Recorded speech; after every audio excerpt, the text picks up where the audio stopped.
We are at 5 past, so just want to go ahead and welcome everyone to this webinar. Really appreciate your attendance. This webinar is hosted by the National Laboratory of the Rockies, and the work is something that is funded by the U.S. Department of Energy Office of Policy and supported also by the Department of Energy's Office of Indian Energy. And we are here to talk about energizing together, building state and tribal collaboration. Next slide. So just to give you a walkthrough of what we're going to talk about, I'll do a short introduction. Hello, everybody. My name is Carlin Corey, and I am with the National Lab of the Rockies, or NLR.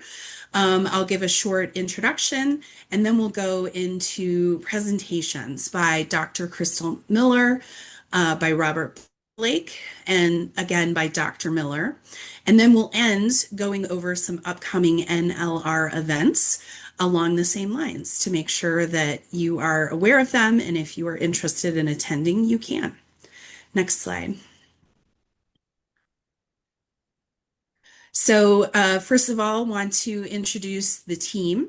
The team at NLR is myself, Allison Smith, who is the project manager, Emma Burkow, who is a researcher, and Milana Pakes, who is another researcher.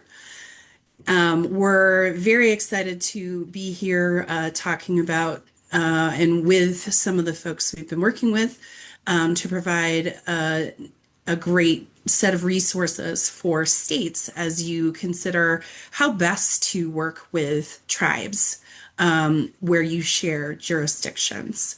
Next slide. For those that are unaware, the National Laboratory of the Rockies is a it's not a new organization. It was formerly called the National Renewable Energy Lab, but we just got a new name, National Laboratory of the Rockies, or NLR. I would like to express our gratitude and acknowledge that the land our main campus is on in Golden, Colorado, which is where I am right now, is the traditional and ancestral homelands of the Arapaho, Cheyenne, and Ute peoples. We recognize and pay respect to the indigenous peoples from our past, present, and future, and we are very grateful to those who have been and continue to be stewards of this land. Allison, did you want to jump in? Yes, we are honored to have some attendees from several tribes, including the Comanche Nation, Ho-Chunk Nation, Cheyenne and Arapaho, Bear River Band of Ronerville Rancheria, Navajo Nation, Pit River Tribe, Berry Creek Rancheria, Walker River Paiute Tribe, Red Lake Nation, and Nez Perce. We really appreciate you all being here and look forward to your participation. Great. Thank you, Allison. And next slide. So at a glance, NLR has almost 4,000 staff. We do world-class research on energy systems integration, transportation and fuels, building and industry, and we have partnerships with industry, academia, and government. We have 4 campuses, all of which operate as living laboratories. And we do a lot of work through both the US federal government as well as outside of the federal government as well. Next slide.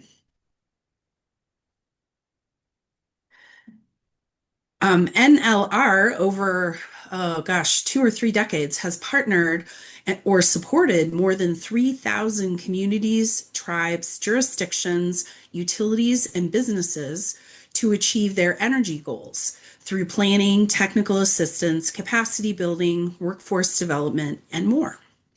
And we are very excited for this particular partnership, which is described on the next slide. We have been working with essentially the Office of Policy and the Office of Indian Energy at the U.S. Department of Energy get questions about tribes and tribal energy support and tribal energy issues However, until now, they have mostly been supporting the tribes directly. This is the first DOE activity we're aware of that is working specifically to help the states understand and answer key questions about tribes. We're also identifying ways for state governments and tribes to successfully collaborate on tribal self-determined energy goals. And as a part of this activity, we are publishing 6 fact sheets. We're holding 5 webinars and conducting 2 in-person meetings. I will get to the remaining webinars and in-person meetings at the end so that if you would like to participate, you can. All right, next slide. So we have amazing speakers. I'm just so glad to have Dr. Crystal Miller here. And before I start and hand it over to them, I want to say that we're going to have them give their presentations, and then you can enter questions into the Q&A part of the Zoom. We will monitor the questions and we will do those at the end. So we want to make sure that you get the rich, full information that our experts are going to provide. So, Dr. Crystal Miller is an enrolled citizen of the Walker River Paiute tribe and a nationally recognized expert in federal Indian law, tribal governance, and indigenous policy reform.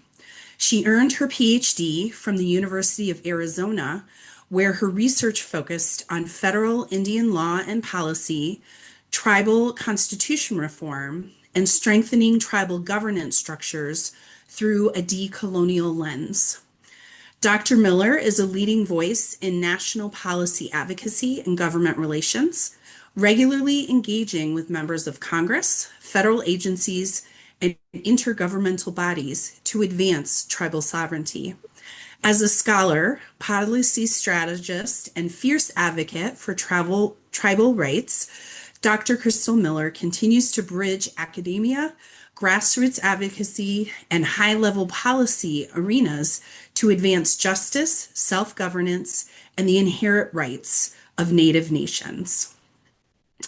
Robert Blake is our other speaker. He is a member of the Red Lake Nation tribe and is the owner of Solar Bear, pronounced Gizis o Makwa in Ojibwa.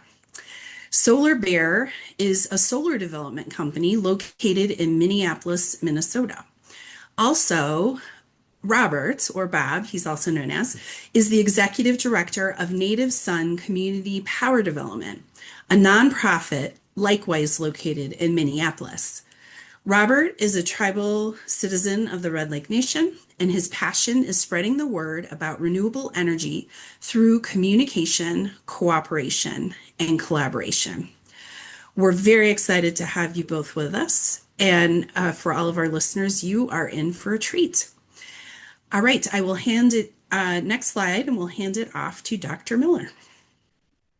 Yeah, thank you, Carlin. Good afternoon, everybody. Halma na Crystal Miller anania na agada kara na maa Elaine Hicks na bia ana Montoya na iroa na tikuna anania na iroa dituma anania na baru shashu anania. Hello, everybody. My name is Crystal Miller. I'm an enrolled citizen of the Walker River Paiute tribe, located in northern Nevada, where I actually have the luxury of living in my own home territory. I am the head of policy and government relations, as Carlin had mentioned, for the Alliance for Tribal Clean Energy. And today I'll be talking a little bit about the tribal sovereignty one-on-one as it pertains to state tribal relations. So today's conversation generally is going to be about tribal sovereignty as a governing reality for tribal nations and all other stakeholders who interact or work with tribal nations, and looking forward to address law, jurisdiction, authority, and how tribes relate to states as sovereign governments. Next slide, please. Really quickly, just high-level overview of who the Alliance for Tribal Clean Energy is. The Alliance is a 501c3 nonprofit organization. It was founded in 2016 by our fearless leader, Sherry Smith. Next slide, please. What we do generally, and I'll read this specifically because it is our mission statement. The mission of The alliance is to support the self-determined efforts of Native American tribes and Alaska Native villages to transition toward clean energy systems as a means to mitigate climate change, diminish poverty, and create thriving economies while protecting Mother Earth for future generations. Next slide, please. I like to address a little bit on how we do this. We do it by starting with our tribal engagement team. So a lot of the work that we do actually funnels directly through them. They're kind of our boots on the ground team who is in front of community, in front of tribal councils, and in tribal nations. And we offer no-cost clean energy services to tribes through 4 key pillars of support. Next slide. The 4 key pillars generally across the board for the Alliance are our technical assistance and project finance team, our energy policy and government relations team, to which that's the one I spearhead, our information resources and events, and our education and workforce development teams. Now to the nitty-gritty, the important stuff.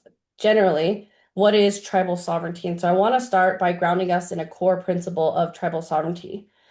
So to my understanding and how I contextualize tribal sovereignty is the source of tribal government authority. Tribal nations are inherent sovereigns, which means sovereignty is not something that tribes were given. It's something that they've always had since time immemorial. One of the things that I always make a point to mention as a fact is that tribal sovereignty predates the United States, and that's very important to always know. Long before there was a US Constitution, long before there were state or federal agencies, tribal nations governed themselves. They governed their lands, their people, and their resources. And because of that history, sovereignty is retained and it's not granted. The United States did not create tribal sovereignty, it acknowledged it. That recognition we see in many different places. We see it in the US Constitution, we see it in treaty law, we see it in federal law. We've seen it in court decisions and in executive actions, and all of these recognize that tribal nations are governments with inherent authority, kind of as the basis of how we define tribal sovereignty. And this distinction matters particularly because tribal sovereignty did not come from Congress. Again, it didn't come from states or federal agencies. Tribes were sovereign long before European contact. Just to continuously reiterate, as I will probably in every conversation that you have with me, the United States didn't invent tribal sovereignty. It acknowledged its existence. And because of that, there are limits on state power over tribal nations today. It's important to understand sovereignty as inherent, not delegated, and that it's foundational to understand tribal jurisdiction, to understand tribal governance, and also to understand self-determination. Next slide, please. Building on that foundation, it's also important to be clear that tribes engage with the United States as governments, not as interest groups and not as stakeholders. We often hear that in policy and legislation that's drafted. Tribes are conglomerated or collectively built into the stakeholder category. But tribal nations are what the law refers to as domestic dependent nations, which also means that they are sovereign governments that exist within the territorial boundaries of the United States. But with that, they're not subordinate to states. I also want to be clear that tribes are not subordinate to states. I want to be very clear about that. So states do not sit above tribal governments in any hierarchy.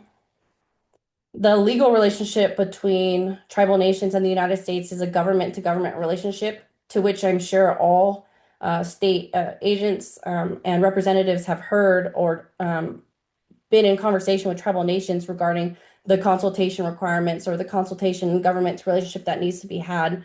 That's a formal political relationship grounded in the Constitution. It's grounded again in treaty law and federal law. And because of that, states have no authority over tribes unless Congress has explicitly authorized that. State power does not exist by default in Indian country and in any place. And I think that this is where we often see problems in practice. Tribes are frequently treated like interest groups, as mentioned earlier. They're treated as stakeholders, and sometimes and frequently, they're even treated as local governments, but that framing is legally incorrect. States do not have inherent authority over tribal nations, and any state involvement must be clearly grounded in congressional authorization. When we misunderstand this relationship, it leads to overreach, it leads to conflict, and it leads to violations of tribal sovereignty. And this is where we see litigation arise in a lot of state cases. when we misunderstand, when we get it right, it creates a framework for lawful engagement and true government to government respect, to which a lot of tribal nations and tribal leaders are calling upon. Next slide, please. This one is really looking at the right to govern. When we talk about tribal sovereignty and how it includes the inherent right to govern and exert their authority, we're talking about real inherent governing authority to which tribes have always retained. Tribal sovereignty includes the inherent authority to determine their own form of government, how leadership is structured, and how decisions are made within their own jurisdiction. Some of the things that I'll address is that it includes the power to define citizenship. It includes the right to govern. Tribes have the authority to make and enforce laws. They have the right to operate their own courts and to maintain their own police and public safety systems, to which we've seen a lot of tribes exercise. They have the power to tax. They have the power to regulate land use and to govern what happens with their own territories. And with that, sovereignty also includes the authority to protect cultural and sacred sites. And we see that pretty often throughout Indian country. They have the right to establish enterprises, the right to establish utilities, the right to regulate systems that support community needs and economic development. And the key point, particularly to this slide, is that these are not delegated powers. These are the core attributes of sovereignty. Tribal nations exercise these powers every single day, even when they're challenged. And that's where we see a lot of the litigation come about, is when sovereignty is infringed upon and ignored or constrained by the federal or state systems. But nonetheless, tribes are actively and ongoingly exercising their sovereignty every single day. Next slide, please.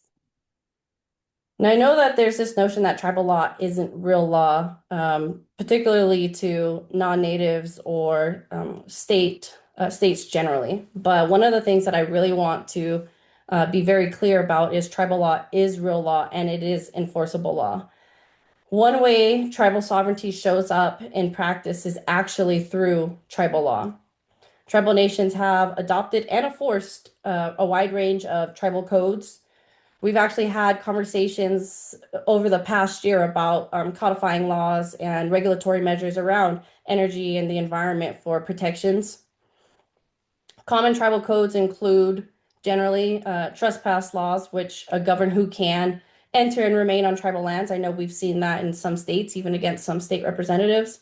They include very diverse. They include child welfare codes. We've seen land use and zoning codes, environmental protection laws. And I think it's important to note as well, too, with the environmental protection laws, we've seen some rescindment around NEPA. So I know that we had a call out of a lot of different tribal nations who are present today.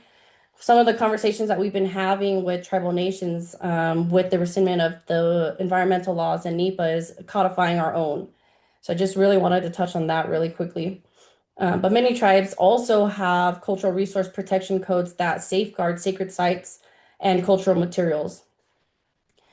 Regularly, though, tribes regularly regulate business activity through licensing and taxation, and many have also included or incorporated franchise agreements and utility regulations have been instituted and put in place, which all of this reflects active governance as stated in the last slide. And these laws are written. We've seen some tribal nations who have unwritten law, but they are adopted and instituted and recognized. They're enforced and they're adjudicated by tribal governments today. Next slide, please. Now, really looking into the franchise codes, and particularly right away for the purpose of the state tribal relations as it relates to the partnership between the National Lab of Rockies. I always want to say NREL. I apologize for that. And energy is that tribal law also extends to utilities and infrastructure regulation. Tribal nations have regulated and do regulate utilities through what are commonly called franchise codes. And so these are tribal laws that govern how utilities operate on tribal lands. And under franchise codes, tribes can require things like franchise fees. They can require things like consumer protections, and they can even require emergency response standards. Typically, though, they will all look different or may all look different because every tribal nation is its own sovereign entity to which they can institute their own rules and laws. But at this point, it's especially important because right away, it's especially important to note that right away does not transfer jurisdiction. I think from a state perspective, that is something that needs to be understood. Allowing a utility to cross tribal land does not give up tribal authority. And because of that, tribal consent is required. Utilities and infrastructure in particular, those types of projects on tribal lands have to be grounded. Actually, they must be grounded in tribal law and tribal approval. And so this is just a clear example of sovereignty in action by tribes regulating critical infrastructure to protect the communities and their lands. Next slide, please. So I know one of the things from a state perspective that we've heard historically is, tribes are complex. And yes, we know that. We've heard that. We know that. We live it every single day. Another foundational concept is that jurisdiction depends on land status. And land status actually truly does matter in terms of state-tribal relations and understanding that as well, too. So not all land within a reservation is legally the same. And that truly does matter. There are several types of Indian land. There's tribal trust land, individual trust land, there's fee land, there's restricted fee land, and allotted land. And each of these land designations carry different legal consequences. So the land status determines the civil jurisdiction, the criminal jurisdiction, the tax authority. It determines zoning and regulatory authority as well. This is why authority can look different from one parcel to the next, even within the same reservation boundaries.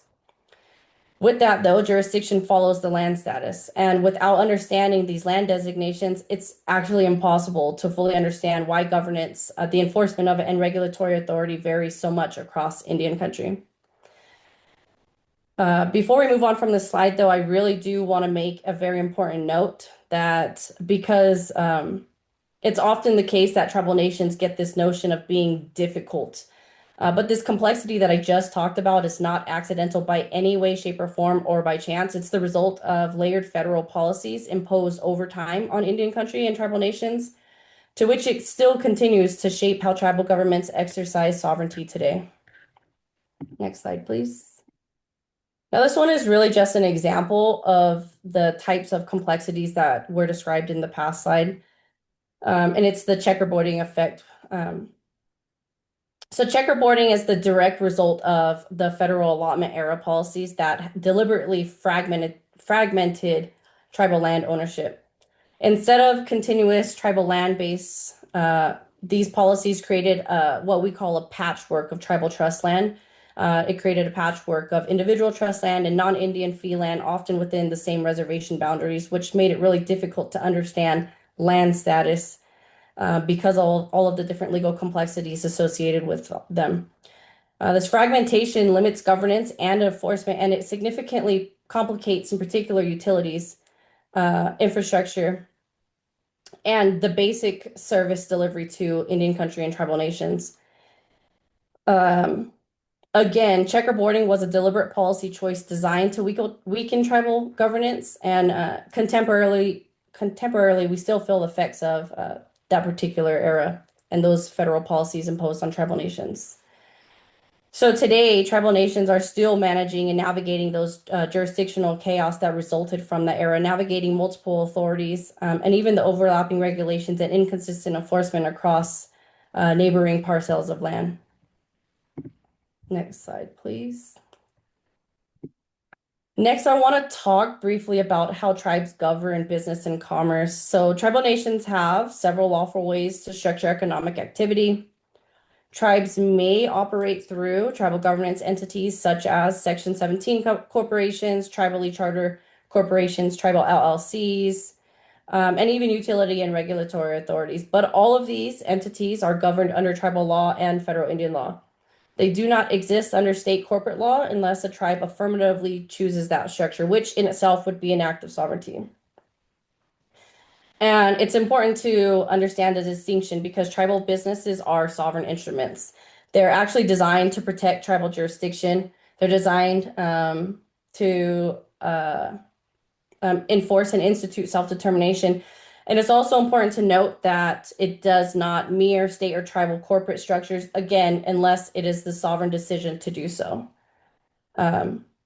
When tribes structure businesses this way, it's an act of sovereignty, not a workaway around it. And we've seen at the state level attempts to work around sovereignty. And I think that now more than ever, we're seeing tribes actually push back on that. Next slide, please.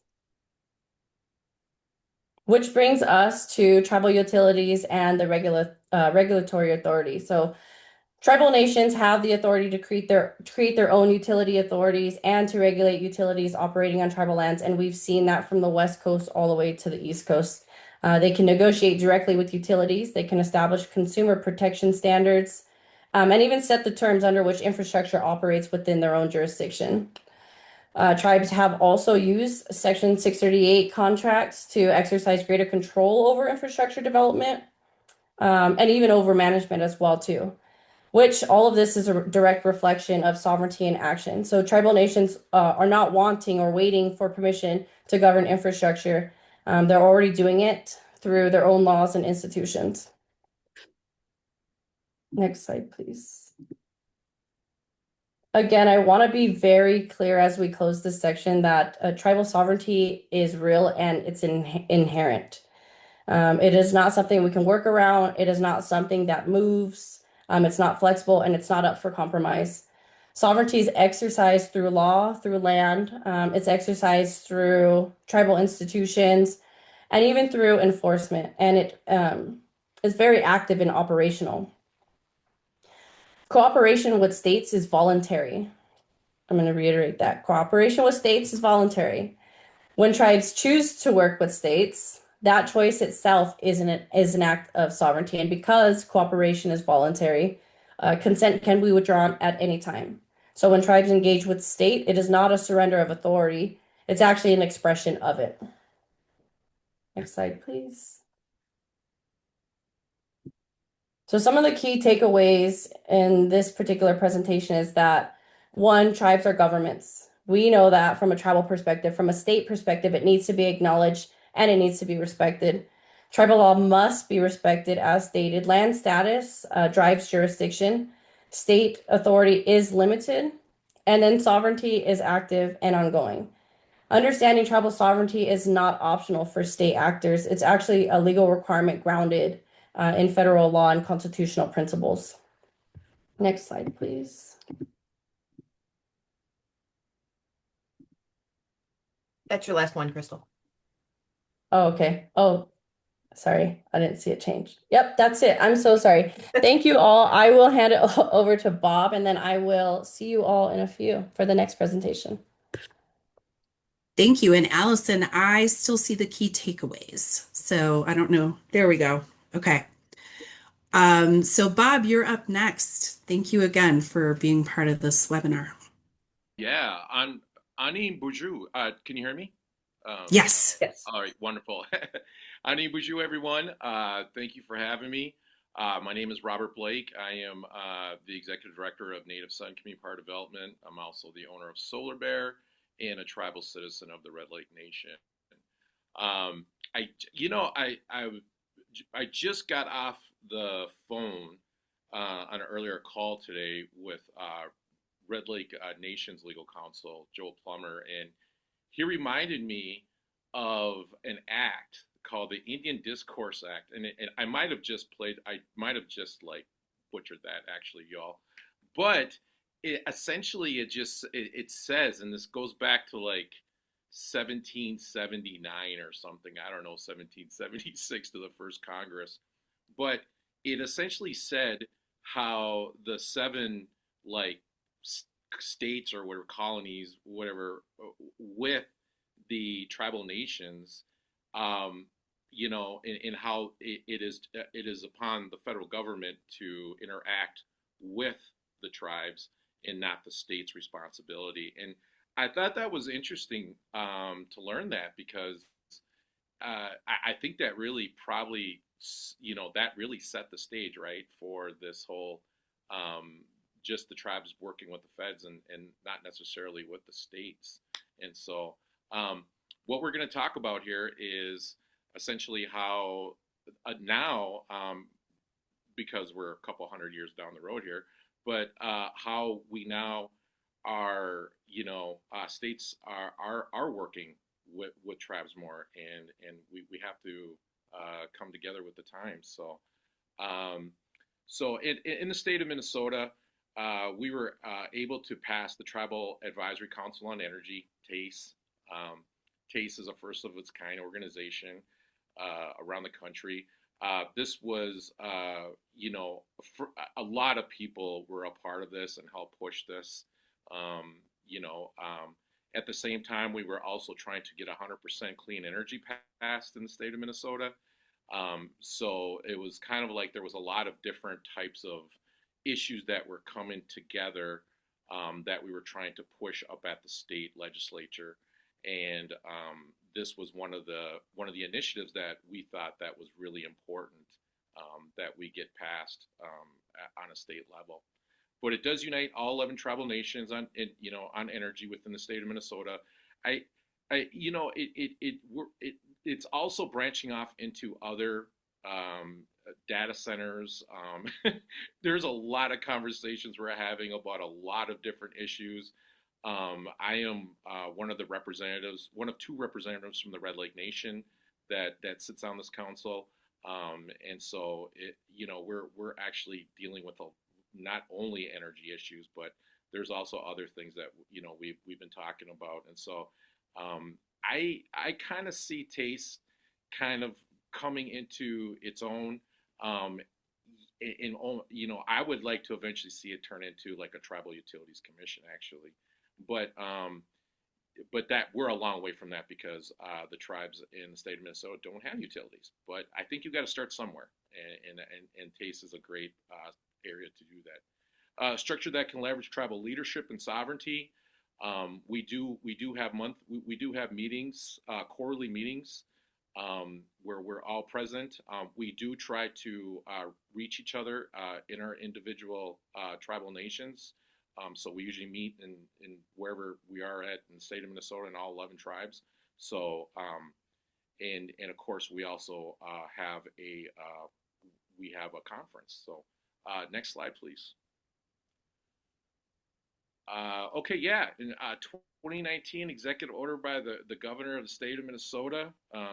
There it is. And one of the things that Governor Walz did was, he signed this resolution this order to work more effectively with tribal nations. So kudos to him and his staff and all the great work that they've done. And then big shout out to our Lieutenant Governor, Peggy Flanagan, who was very instrumental in a lot of this work too. So we did get a resolution from the Minnesota Indian Affairs Council for TACE in 2020. In 2023, Minnesota legislation funds TACE for $300,000. There's a couple of full-time employees from the state. TACE lies under the Department of Commerce. And in 2025, we held our first energy forum. Next slide, please.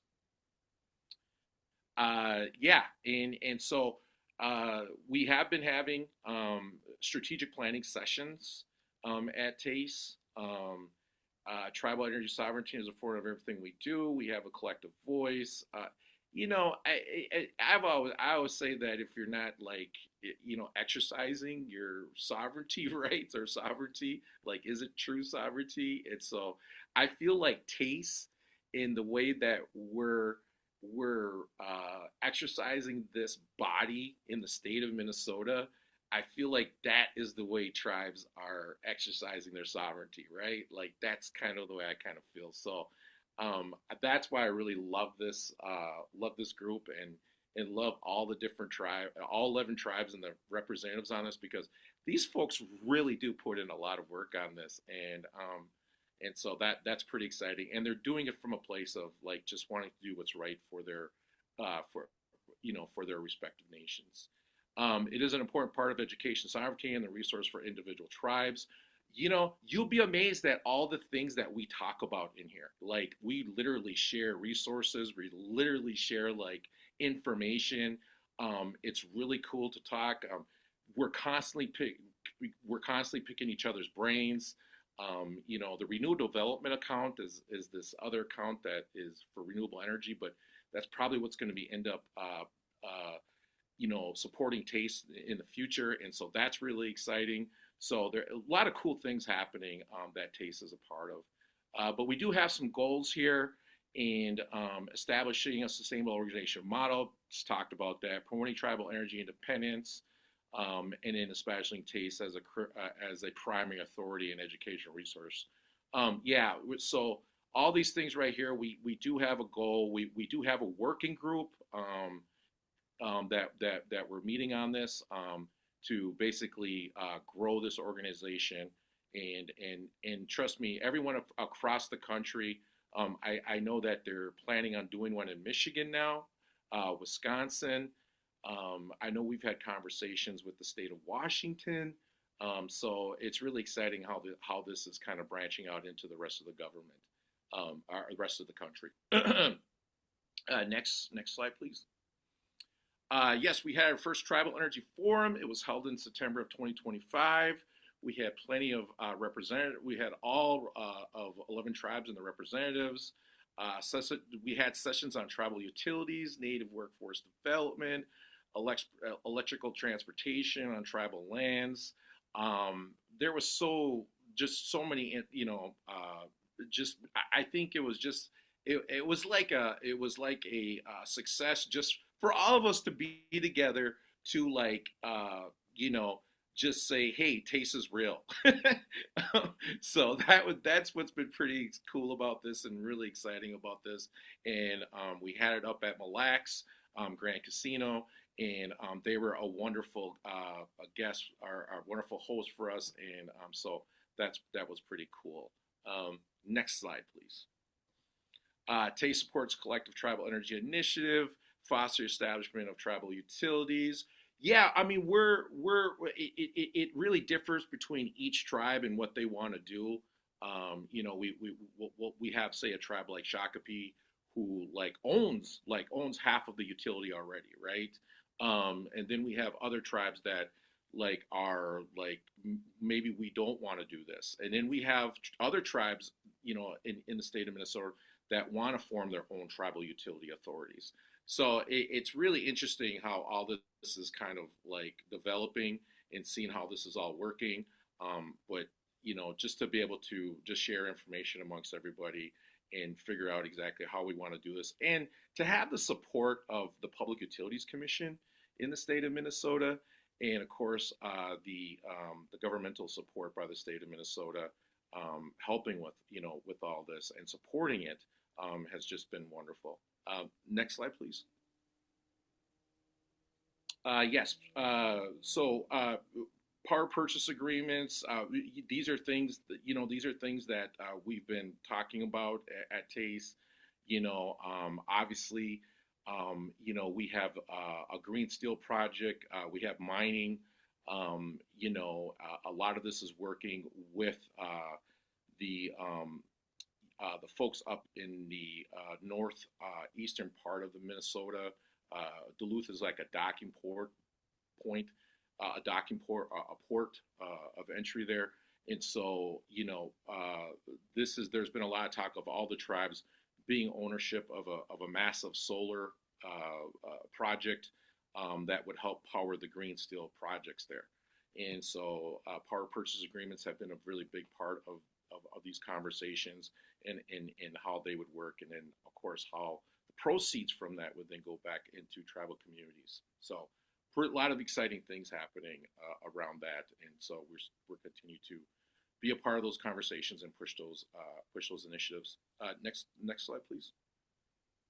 TASTE supports collective tribal innovation. Community benefits agreements absolutely have been a part of the TASTE conversation that we've been having, and making sure that if we are partnering with our local utilities, our local co-ops, how do we get those benefits, and how do we create opportunities for our community members. So this has been a big part of the framework in which we've been talking with everyone within TASE and also our supporters. Next slide, please. We've been working pretty hard on connecting folks through electric vehicles. State of Minnesota has been really supportive on connecting charging stations and really supportive of also grants specifically geared towards the purchase of electric vehicles, buses, school buses, also solar projects in tribal country. We do have a green bank. There is a portion of the green bank's proceeds that specifically are geared towards tribal nations. I was a part of a lot of those beginning meetings, and so I was able to be a part of those conversations to make sure that tribes had a carve out piece of that green bank. So that was pretty cool. Next slide, please. Yes, if you have any questions about the Tribal Advisory Council on Energy, please reach out to me. There is my information, contact information, and would love to talk with you. I do know that we are in very good conversations with a couple of other states that want to, kind of replicate this, and so pretty exciting. So I'm hopeful that these things pop up all over the country. Any way that we can be of help or of assistance to you here in the state of Minnesota, to all of you out there, we're more than happy to do so. Miigwech, thank you.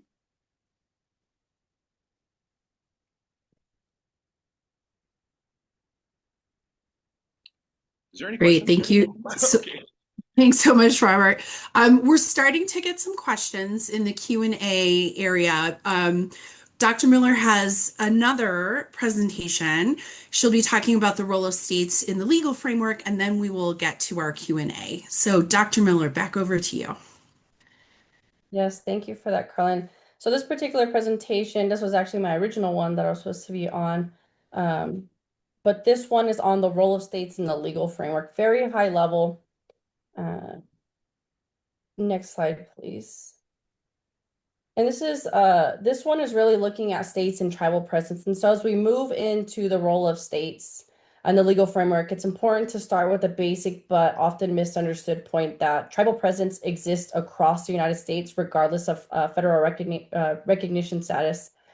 Today, there are 36 states that have federally recognized tribes, but tribal nations are not limited to a single region. They are all spread out, and they're present across the entire country. Some states have a particularly large amount of federally recognized tribes, like Alaska and California being the top two highest. But at the same time, there are states that do not have any current federally recognized tribes, and there's a small list there. But it's also important to note that the absence of federal recognition does not mean the absence of Indigenous people or tribal history or even ongoing tribal interests. And so states interact with tribal sovereignty in a very different way, depending on your geography, your history, depending on your federal law. And that variation shapes the legal framework we're about to talk about. Next slide, please. This brings us to the difference between recognition and presence. So in practice, the absence of federally recognized tribes in a state does not mean the absence of tribal peoples, particularly. It doesn't mean the absence of tribal communities, and it also doesn't mean that there's an absence of tribal land relationship. And tribal relations to land, again, also predate states themselves, and so states were formed on top of existing tribal homelands, not the other way around. Because of that, there's an ethical and policy responsibility to engage respectfully with tribal nations in all states, not just with those with federally recognized tribes. I think it's also important to underscore because sovereignty is not erased by recognition status. Federal recognition affects how the United States interacts with tribes generally, but it does not eliminate tribal political identity. It doesn't eliminate the history. It doesn't eliminate the inherent rights that existed prior to the establishment of particular states within the United States. Next slide, please. This one's really looking at what the law says and what it doesn't say. So again, tribal sovereignty is recognized across multiple sources of laws, as stated earlier. Really quickly to reiterate, we see it in the U.S. Constitution, we see it in treaties, we see it in federal statutes, and we even see it in Supreme Court precedent. Federal law always establishes the baseline for when and if states have authority over tribal nations. And the default rule is this, that tribes are exempt from state law unless, again, Congress clearly states otherwise. But at the same time, there is no single federal statute that dictates how states and tribes must interact with one another. And the result of that, through state-tribal relations, is that it's developed unevenly across the country, which is often through conflict and litigation rather than through clear guidance or even through consistent policy. Next slide, please. Historically, the way states and tribes have interacted has been shaped largely by the absence of clear federal direction. Without a consistent federal framework or even a tribal framework, state-tribal relations evolved unevenly, as stated previously, and jurisdictional conflict became the primary source of tension. Over time, though, some areas of cooperation did emerge, particularly around regulatory functions. We've seen it around taxation and even service delivery as well.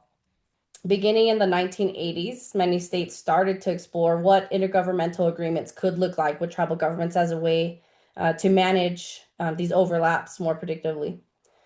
Through these agreements, though, it didn't eliminate conflict entirely, but it did mark a shift toward recognizing tribes as governmental partners rather than simply as subjects of regulation or that stakeholder category that we talked about earlier. Next slide, please.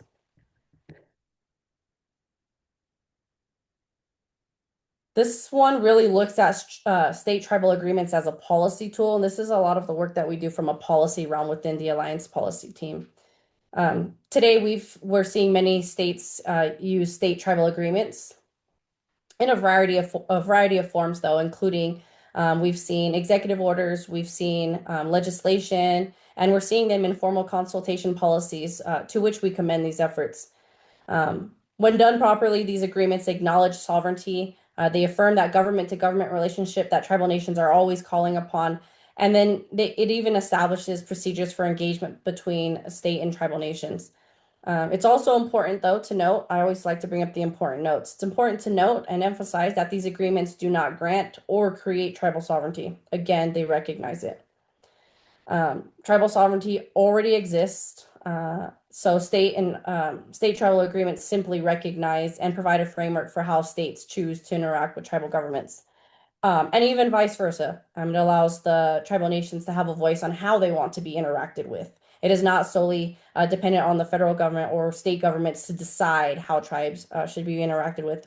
Tribes can exert their sovereignty as well too in that realm. Next slide, please. This is just one of the case studies that we use with our partnership with the National Lab of the Rockies, formerly known as NREL. And this example really is looking at the state of Washington and the Centennial Accord. It was signed in 1989 between the state of Washington and 26 tribal nations. The accord formally recognized the sovereignty of both the state and the tribes, and even affirmed through that agreement the government-to-government relationship between them. It also established formal procedures for how engagement looked within the state and with the tribal nations, and then created a clear expectation for how the state and how tribal governments would interact with one another. While we know that Washington is not solely unique in the fact that it has established these agreements, particularly we've seen them in other states as well too, it is one of the clearer ones that we like to call upon and use as a prime example that does recognize the tribal governments within the state of Washington as sovereign partners. Next slide, please. So really looking into the nitty-gritty now on why these agreements matter. There's been a question that stands, or at least for us, from our perspective, from the Alliance, from a policy stance, we're asked, why do these agreements matter? Tribal nations are increasingly exercising political and legal authority, and state policies need to reflect that reality. What we've seen is that when agreements are written with meaningful tribal input, and again, I'm going to always repeat this, with meaningful tribal input, they can reduce conflict, they can improve outcomes and create durable working relationships between all of the different governments involved. But the opposite is also true as well, and we've seen this in many different states, that poorly written agreements can undermine tribal sovereignty, especially when they blur the jurisdictional boundaries. They can undermine sovereignty when they impose state control or treat tribes as stakeholders rather than governments. And we've seen that actually pretty frequently. But these agreements can be used as powerful tools depending on how they are written. Next slide, please. Looking at what states cannot do, and this is a full disclaimer, in the absence of explicit congressional authorization or tribal consent. So generally without those two. States cannot condemn tribal lands or require tribes to allow use of their lands. I think it is the case that sometimes states feel that they can, but it's important to note, both for states and for tribal nations, that they cannot. They cannot exert zoning authority over tribal lands. They cannot impose state environmental or permitting regimes on trust land. States also cannot require state environmental review processes in Indian country. They cannot tax tribes or tribal citizens on reservation lands, and they cannot regulate tribal utilities or infrastructure without tribal consent first. States have no authority to interfere in tribal elections or internal governance, and they cannot determine eligibility for tribal programs. Again, that is under the disclaimer that this is with the absence of explicit congressional authorization or tribal consent. So these limits are not gaps in the law. They're intentional protections of tribal sovereignty. Next slide, please. Oh, thank you. Really looking into the limits. These limits are especially important when we're looking at criminal and regulatory context. As a general rule, states cannot prosecute tribal members for crimes committed in Indian country. There are exceptions under federal law or specific agreements, but state authority is not the one who defines that. They're not the default. Similarly, states generally cannot regulate activity on trust land unless, again, there's a clear congressional authorization or tribal consent has been had. The key takeaway for this particular slide is that state authority in Indian country is limited and conditional. It's not inherent. Any state involvement must be justified by federal law or by a tribe's voluntary decision to engage, which is also a tribe's sovereign right to do so, or to not. Next slide, please. Again, with discussing what states can't do, it's also important to close that gap to see where states do have a role, in particular to the state-tribal relations for the betterment of relationships. Any state role in Indian country is discretionary. It's not consent-based. States do not, again, states do not have an inherent authority. Their involvement depends on tribal choice and federal law. I think that's important notion to understand, especially when we're talking about tribal nations and states as it pertains to governments, where we say tribal nations have inherent sovereignty, states do not. When tribes invite state participation, states can enter into agreements at tribal discretion, to which those agreements that we talked about a little bit ago. But states can also support tribal governance and planning. They can coordinate where jurisdictions overlap, and they can respect tribal laws and institutions as well too. That's definitely one of the roles that they do have the ability to do so. And I think a lot of tribal nations are calling on states to do that as well too. They can also play a constructive role by avoiding the creation of unnecessary regulatory barriers that interfere with tribal self-determination. So we've seen that. We've seen tribal nations ask for states to remove particular barriers that, one, is not going to stop the tribal nations and their inherent sovereign right to do what they want to do within their own jurisdictional territory. It just makes it harder and draws out the process. And so that's one of the things that states can do. But also too, when states understand that their role supportive rather than supervisory cooperation generally across the board is more effective and legally sound. Next slide, please. So this brings us to the role states can play in supporting tribal energy sovereignty, really looking into the energy realm. States can begin by formally acknowledging tribal sovereignty, not just in principle, but in policy and practice. So really taking it a step further than just words. States can direct utilities to work with tribal governments rather than routing engagement through state agencies or assuming state control, to which we've seen before. States can also clarify that public utility commissions or PUCs lack authority on tribal lands unless federal law, again, or tribal consent says otherwise. I think just that basic education and understanding as well too is something that states can play a role in. States can invite tribes into relevant state processes early. I know that tribal nations are always calling on that early and often concept, and I think that states can play a major role in that, rather than after decisions have already been made. States can offer meaningful government-to-government consultation at the front end, kind of coincides with that point just made. But also in doing that and instituting that, it helps avoid conflict and improves general outcomes. And then really just finally thinking through this, states can incorporate tribal energy plans into state energy planning. In doing so, this recognizes tribes as governments with their own priorities, with their own infrastructure strategies, and even with their own long-term visions. So really that recognition is a key aspect that states can do and implement and institute immediately. Generally, though, when states take these steps, they're not giving up any authority. They're respecting sovereignty and supporting durable, lawful energy development with tribal nations. Next slide, please.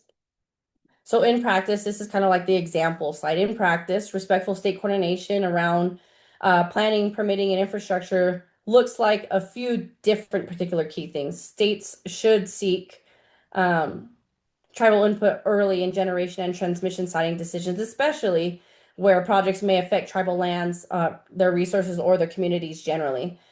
That coordination should never override tribal land use authority. It should actually work alongside it. States should also avoid creating roadblocks to tribal interconnection, particularly where tribal projects are delayed by state level processes that don't apply on tribal lands. That goes directly back to what we were talking about, is states having the ability to remove those roadblocks. Again, those roadblocks are not going to stop progress in projects. Tribal nations are very resilient. They're going to move forward regardless.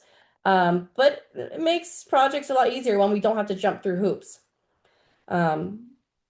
Also, in the planning, permitting, infrastructure practice, states can provide exemptions or carve-outs that acknowledge tribal jurisdiction. This helps prevent, again, that unnecessary conflict or delay. And then finally, the last point that I'll make in this particular side is that states should recognize tribal utilities as governmental entities, not as private or investor-owned utilities. When states approach infrastructure this way, coordination becomes respectful and even effective with tribal nations. Next slide, please. Really looking at the funding programs within the state realm as well too. Funding programs and eligibility decisions have a direct impact on tribal sovereignty. How states design programs does actually matter. And so including tribes in the makeup of maybe these formulas or the funding opportunities or whatever the case is, programs X, Y, and Z across the board. I think incorporating tribes from the beginning as the makeup, kind of like it's the DNA of it, versus thinking about them in the after fact, is what needs to be practiced across the board with state agencies. States should allow tribes to apply directly for funding rather than forcing them to go through counties or forcing them to go through cities or state agencies. They should avoid requiring tribal partnerships with non-tribal entities as a condition of access. Again, if a tribe, if that is something removed, where we remove that requirement and a tribe comes and asks to do so, that again, it's their sovereign right to create that makeup and that model and that framework. But I think general rule across the board, we should allow for tribes to apply directly without barriers. Another thing is ensuring that tribes are explicitly eligible for state grant programs.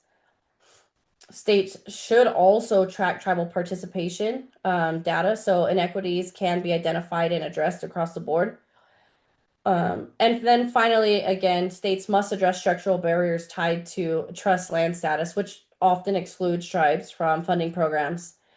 It is again the case that when we see that, it is usually because they were not designed with Indian country in mind. Next slide, please. I'll close with actually another example. I said that was the one. I'll close with another example. This particular one is on low income energy programs because this is where policy design has very real impacts on tribal communities that we've seen across the board. So program design choices can either support or undermine tribal self-determination.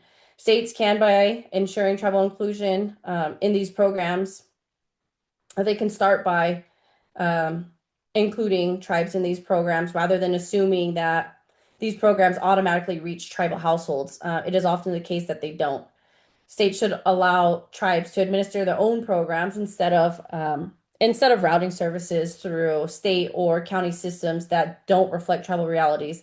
I think that creates a lot of back end problems or barriers when we create this amazing system or this amazing program. However, it was made without tribal nations, and it was made without the reality of tribal nations, and so often they don't work. Removing barriers for residents on trust land is essential for these particular programs, especially where standard eligibility or verification rules just don't fit. Again, that's these programs being made without tribal input and tribal inclusion. Another thing that states can do is these programs also need to be adopted for off-grid communities, remote locations where a lot of tribal nations are now located because of federal policy and the removal policies that we talked about earlier. It is not the case that tribes just generally wanted to be remote and removed from everything else in the world. Again, that was a federal policy. And then also adapting tribal utilities, which often operate outside of typical state regulatory models. Finally, though, states should consult tribes. Number one rule of thumb, consult tribes directly on program design, not after decisions are made, but at the beginning, because that's how we make these programs functional. Next slide, please. So the key takeaways again for this particular side, I like to end on the note highlighting it is that I'm always going to start with this and I'm always going to finish with this, that tribes are sovereign governments. State authority is limited by law. Cooperation is voluntary and consent-based. Tribal law and land status does matter. It always matters. And respectful engagement strengthens outcomes for all. Thank you. Oh, this is the slide we didn't get to in the last one. I'm going to go over this really quickly. So one of the key principles that our fearless leader, Sherry Smith, likes us to really guide some of the principles into which we function within the Alliance. And I always butcher the word, do my best, but it is the Erup, the monk word from the Mi'kmaq Nation. And that is the concept of the two-eye seeing. And so we have this inherent understanding that what we do within the Alliance and our larger organization is and in particular me, working under the policy and government relations pillar, is I work with tribal nations, I protect tribal interests, I protect tribal sovereignty, and I do my best to advance it and expand it in any way, shape, or form. But in doing that, I also have to work with Congress and federal agencies. And so that is where this two-eyed seeing concept really hits home and hits an importance in the work that I do. And so this is one of the guiding principles that the Alliance has, is the things that we do within our organization has to be with the understanding is that we have this two-eyed seeing, and that's how we're going to move forward. Next slide,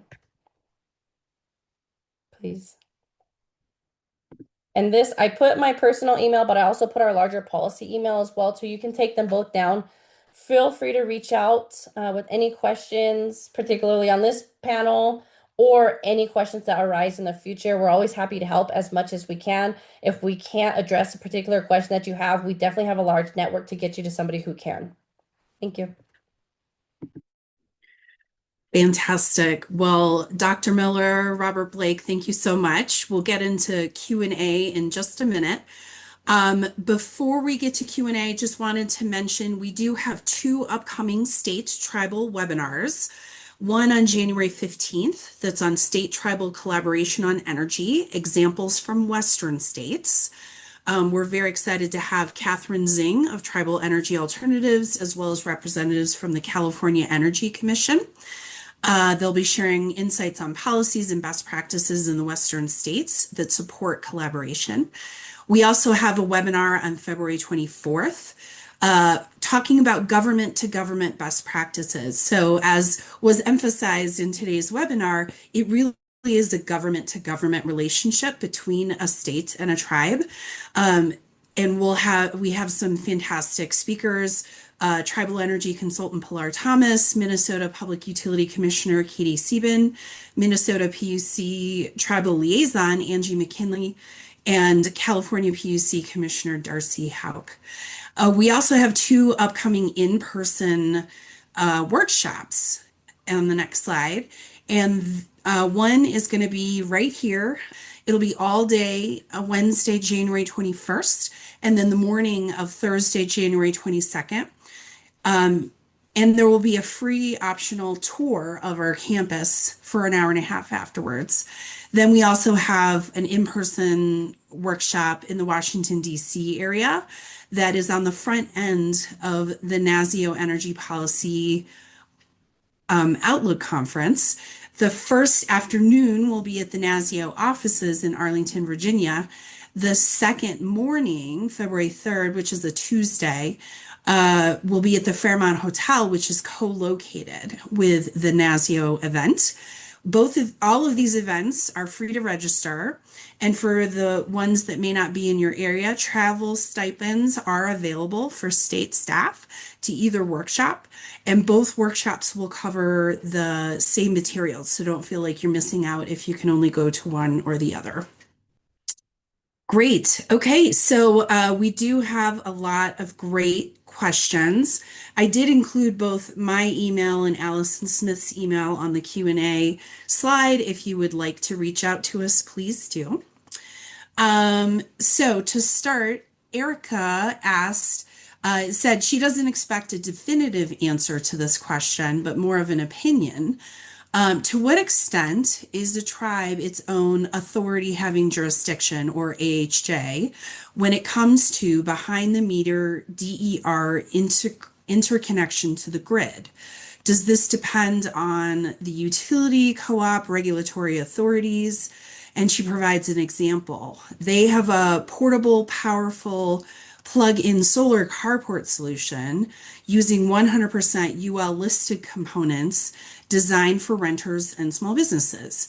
Can they approve such an interconnection regardless of regulatory pushback?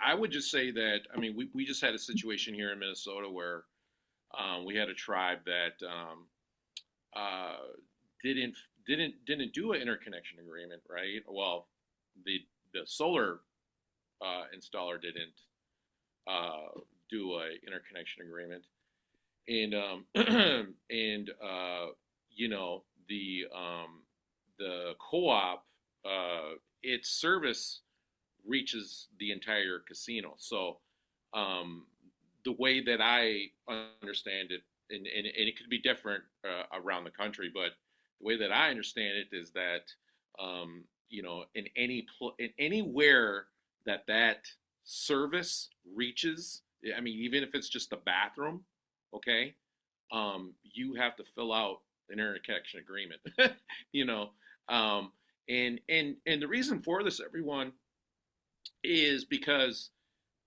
it's about managing the load profile. It's about managing the energy that is there, and its needs, right? And so, that I would always err on the side of caution and make sure that you're always following the rules of whatever co-op, whatever utility service territory that you are in. Check with them. And it's just because folks that back feeding any energy, if you're putting it back on the grid, it's more of a safety issue to everyone. Because these volts can cause damage if not handled correctly. So that would be my answer to that. Thank you, Robert. Dr. Miller, did you have anything you wanted to add? Nope, Bob covered it. Awesome. Great. There was a request for getting on an email list for upcoming TASTE events. Is that something people are able to do? Absolutely. You could reach out to me, Robert, at nativesun.org, or you can contact Chase Christopherson at the state of Minnesota. He is our liaison at TASE, and let me give you his email, everyone. And you know what I could do too, and folks there, I can send this over to you. Chase CHASE dot Christopherson CHRISTOPHERSON at state.mn.us.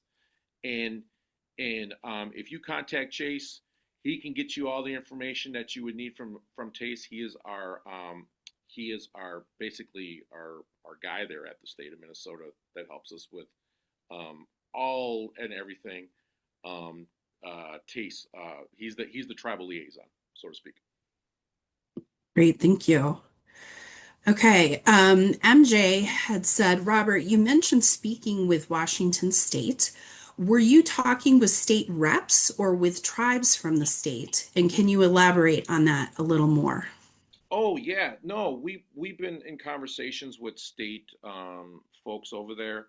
I've been able to meet with I think she was a state senator, I believe, when I was out there too. And so we were able to talk with them. They're really interested in getting something like this put together. And so hopefully that, this can happen. We've been I've been talking with folks and, on the federal side too, giving them all of our information from TASE, and hopefully maybe we can create more of these around the country. So that's what's happening right now. But yeah, they were state employees that we've been talking with and out there in Okay. Washington. Yep.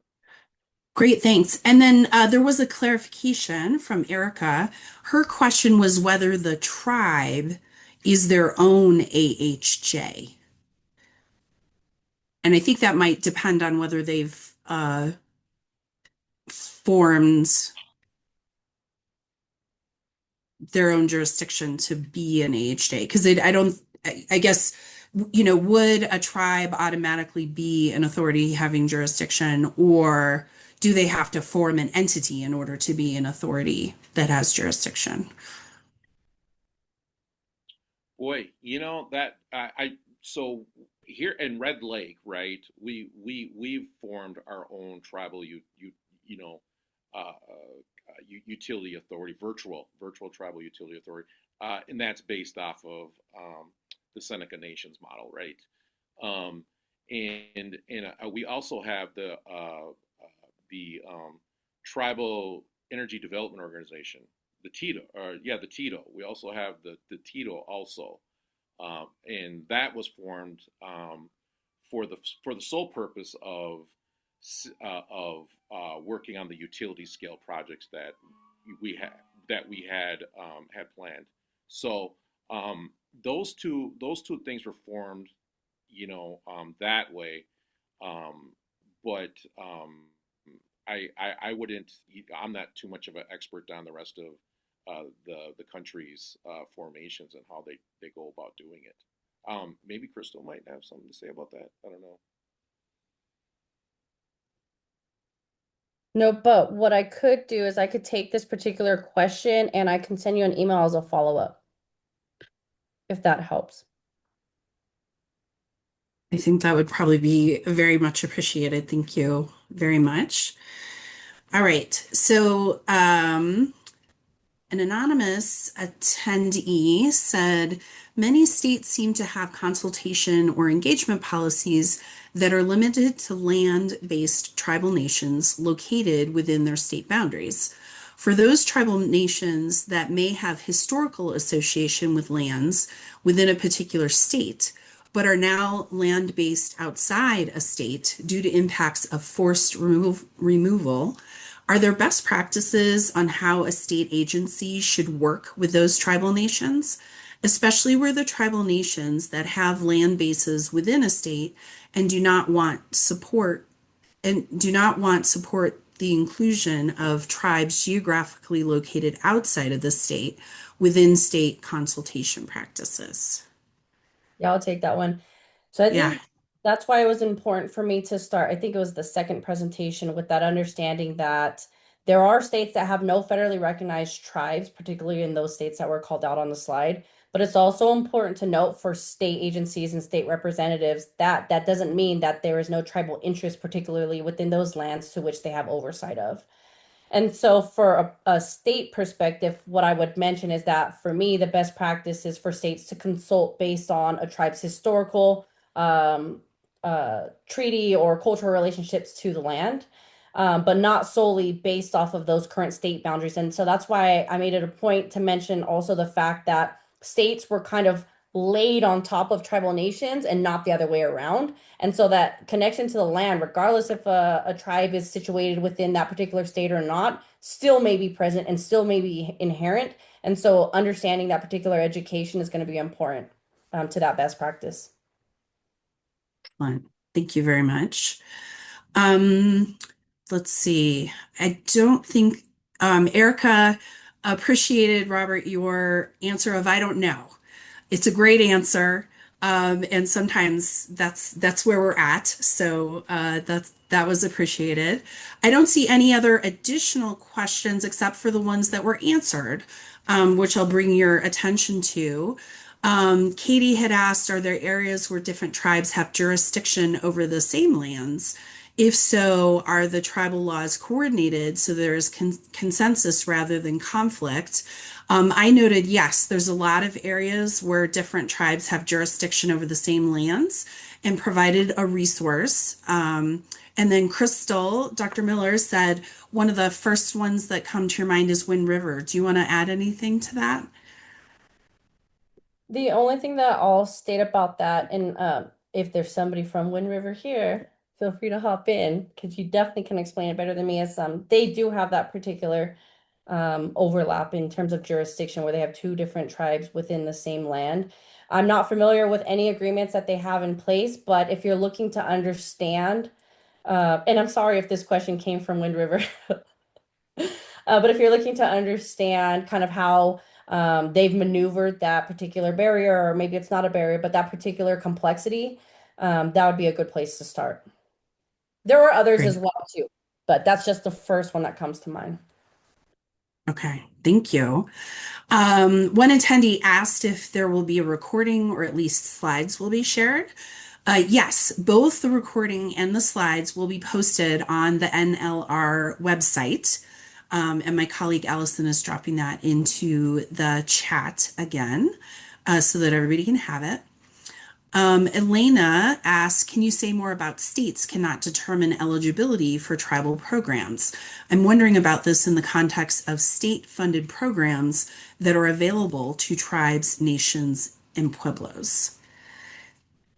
Dr. Mill, you want to jump in with your response there? Yeah, and this is really looking more towards this particular site that talked about the citizenship. The states don't have the authority to define how tribes are governed, which also includes how citizenship is recognized within that particular tribal nation. And so my answer and my response to that was states cannot decide who within a tribe is eligible for tribal programs, even when the funding comes from the state. And that authority solely belongs to the tribal nation. So states can decide which tribes receive the funding, but only tribes can determine the eligibility based on the tribal citizenship or community membership.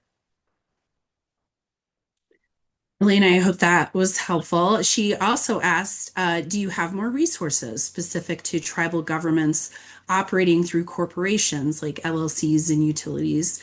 And Dr. Miller was gracious enough to say we can get you connected to an expert by emailing ATCE at policy@tribalcleanenergy.org. Um, let's see. We do have, Pilar, thank you for joining. Pilar, who is also an expert in many things related to tribes and legality, mentioned that tribes are the default AHJ on tribal lands since neither states nor counties or cities have that jurisdiction over tribal lands.